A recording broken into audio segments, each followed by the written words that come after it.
Well, hello guys, how you doing? So this is the first day that we're doing our video lectures.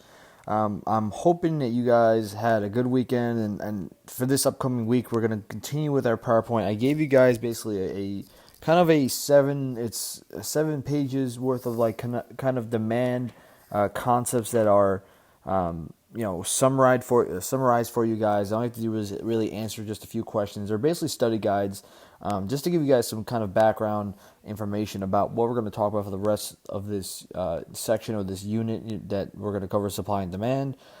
It's pretty simple, but obviously it's a good amount of work. But make sure you guys at least get it done.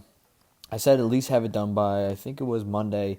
So at least you guys are, kind of ahead of the game, because we're going to use those study guides to help you guys study for the assessment that we'll have on this topic. All right. So last time we were here, we just talked about the general concept of demand. We watched the video, but now let's talk about demand in the utilitarian value. So, first off, what determines demand itself? So, the demand really just depends on what consumers need or what they desire for certain products or experiences of a service. All right, it's basically it's all dependent on that and how much the person would pay for the good based on the price that is offered at the time. All right, demand is basically the underlying force that drives everything in the economy, especially when we reference a free enterprise economy or even just a mixed economy itself. And the bottom line is people are never satisfied. All right, you will always want more, and there is always going to be limited resources.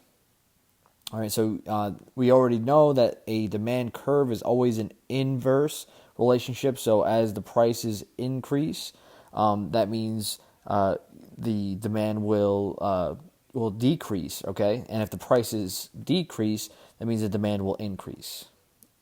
All right. So what is the demand schedule? So demand schedules, it's not too difficult of a concept, but it's the idea where basically it's what the expected amount that a good or service is needed for a day or week or year. Basically, they're kind of projecting what they would need to have.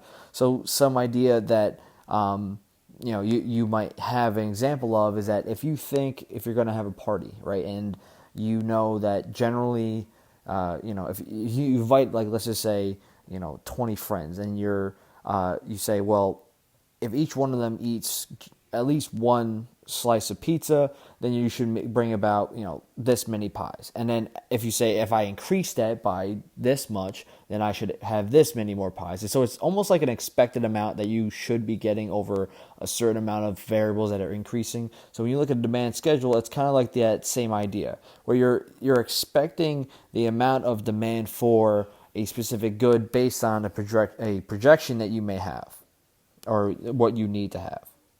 So there are some examples here just to show you guys what examples some demand schedules are and what they look like. So now we look at the question of what is worth more, diamonds or water? And this is kind of a concept that it might be kind of weird for you guys to understand, but that's why I provided for you guys a nice little video. But it's really a paradox it's called the water diamond paradox. And we'll watch this video just to give you guys a little background of it. All right, so let's take a look.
Okay. So that kind of goes along with the water paradox, water or diamond paradox, where basically, it's depending on the situation and what your preferences are that really makes something valuable, right? And we look at how we measure utility is based on how much you would pay for that specific thing, right? So that's what's really important about this concept of the paradox. All right. And even a more paradox is even we look at the more work you do and the more money you make, you probably will be taxed more for the money that you are breaking in. So we already seen the water diamond paradox, and now this is kind of like a funny one, is that when you look at how much we measure utility, you can even look at the types of golf balls in which you would want to buy, and which one of these do you think is better, right? Most of the time when you look at these golf balls, you're all saying, well, aren't they all basically the same thing? Well, magically enough, they're not. Each one of them has a different specific trait that is slightly different than the other. If you are a golf stud or studess, whatever you want to call yourself, you are into golf, and you should know that there is a difference between different golf balls. For instance, they have created videos and articles that go into which one is reviewed the best. It gives you kind of a breakdown of each one, and depending on what type of golfer you are, you might value one golf ball more than another. So when you're looking at the marginal utility theory, or that topic, that idea, it's basically saying, based on your scenario, based on for who you are and what you're looking for, certain things might be more beneficial and more cost more for you, or more bang for your buck. All right, just to give you guys just some numbers here, the Titleist Pro V1 is worth $49.99 per set. So by thinking about 12 golf balls per set, that's $4.17 per golf ball, right? And people usually buy around $25 per round of the Pro 6, all right? So it's just kind of gives you that people, and there's a whole guide, priceless guides for every single type of golf ball out there. So there is a different, it's all about what you value the most for your products. So the law of marginal utility is pretty simple. The more you use the item or service, the less perceived value you feel towards it. So in the video, it kind of explains how basically the main question is, can you eat too much of pizza? Is it what point does it now become less valuable to you? Because the reality is, if your value of that product, the first time you eat that pizza, you love it. Or if if it's another thing like you eating lobster or some delicacy that is your favorite, the first time you have it, it's fantastic. Maybe the second time you have it, it's great. But if you continue to eat that same thing over time, you're going to get sick of it to the point where you will physically get sick, right? Because the idea is that at the moment you first have it, the value is really high. But the more you use it, the more you perceive it, the value will decrease over time. All right, and that's kind of the same thing I explained here. So the same thing goes in terms of just utilities in general. High valuable, like is looking at this generator, right? You look at this utility has how much value does it have for the spring, right? How many times is there really going to be a power outage in the spring season, right? But then you might only need it for emergency. So at the moment in which everything is fine, right, it's not really valued high at all. It's going to be sitting probably in your garage or your basement just collecting dust. But at the very moment that there is an emergency, there's a power outage, this product now becomes the godsend. As in, this becomes the golden product. The value of this now increases. If you're going to put a price tag on it, it's really, the price tag is meant for that marginal unity, as in that time in which you needed it. That was why you purchased it for that price. All right, so we don't have these different packets, so you don't have to worry about this. You're all set. We're just going to keep moving forward. So even when we talk about different types of goods, we can even show how specific religions are different, in different circumstances where goods become more important or value higher. As in, there's a specific article that talks about the creation of the fillet of fish.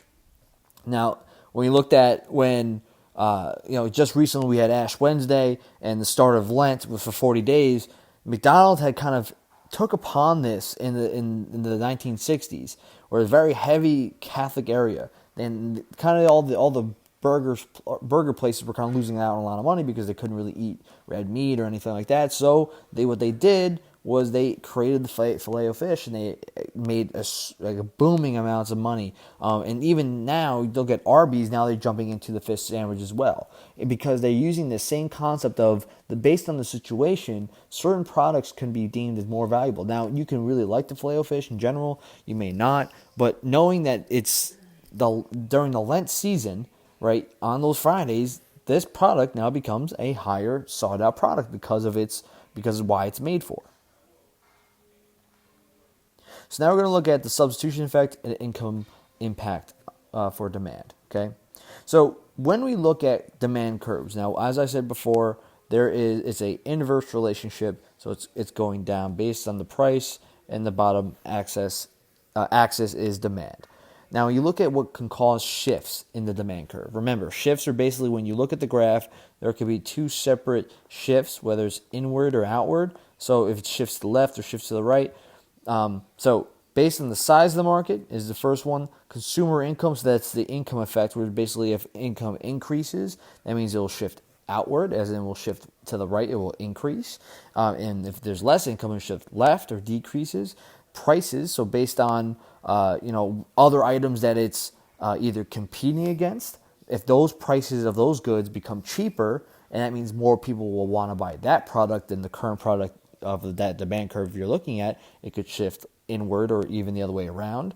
Employment, if there's a loss of employment rate goes down, that could also be a shift. And customer taste, so based on the different time, just kind of like how we talked about, certain goods might be more desirable now than later on. And then changes in expectation. So this is kind of going along the same time as I'm saying about what they're expecting, certain goods to kind of produce more during certain times. So you can talk about an increasing demand for chocolates during Valentine's Day. Okay, so just think about trends instead.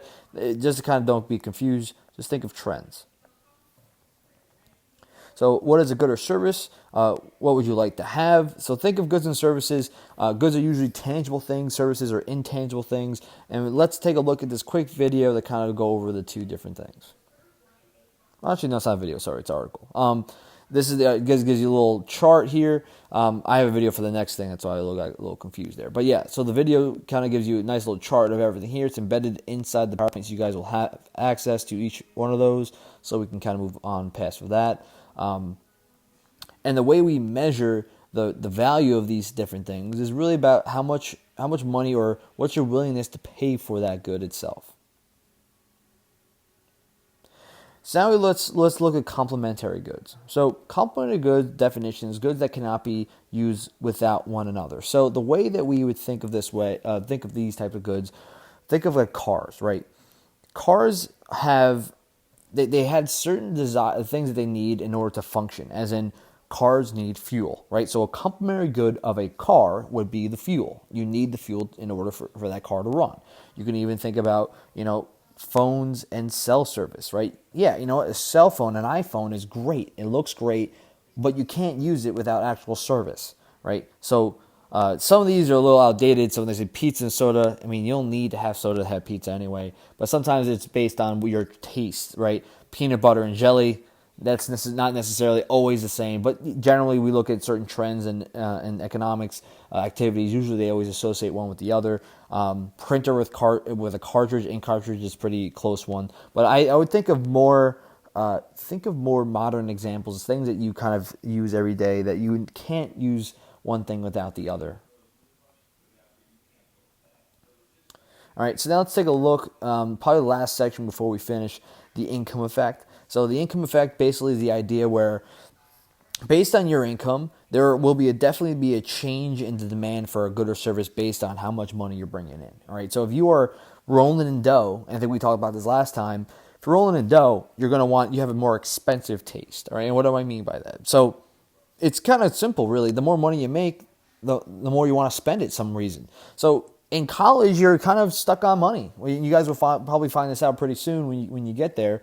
But you're going to be really tight on money at some point. And when you go to college, you're going to say, well, should I really go for this high-end pizza, or am I going to go to like Domino's and go order pizza? The Domino's is going to be like, I don't know, probably less than $5 the pie is going to be like maximum $5, which is going to be a really cheap pie for around that area. So you're going to say, well, I'm going to go to Domino's instead of going to a higher end expensive pizza. But let's just say once you start having more of an income, you start to now have a longer, higher paying job. You're going to say, listen, I'm not going to go to Domino's. I'm going to get a nicer pie that's a little more expensive.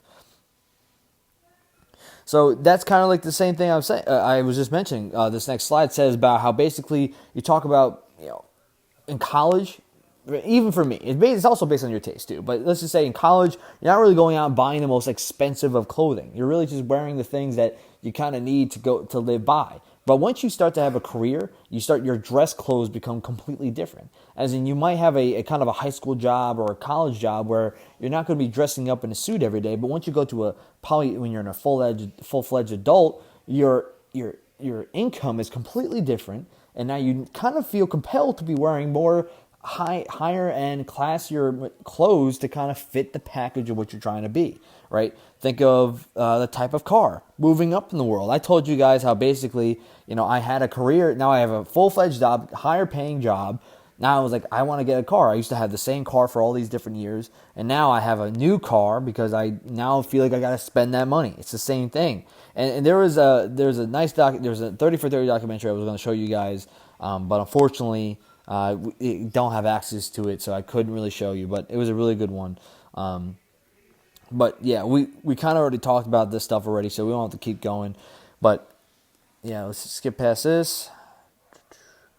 Okay, so this is the last thing we'll talk about. Part of the reason why this income effect is a bad thing is because you can see it even in our professional athletes today.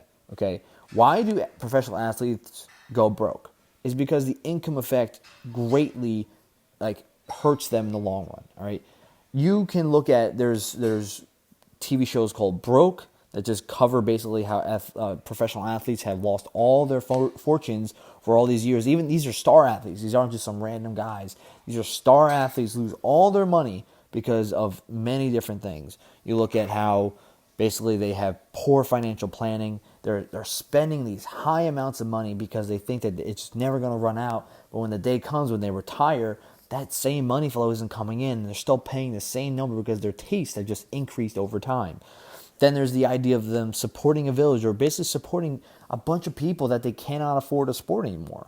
There are, based on how many years they are in that league, they are spending money thinking that they're going to last there for 20 years, but they only might last there for 3 years.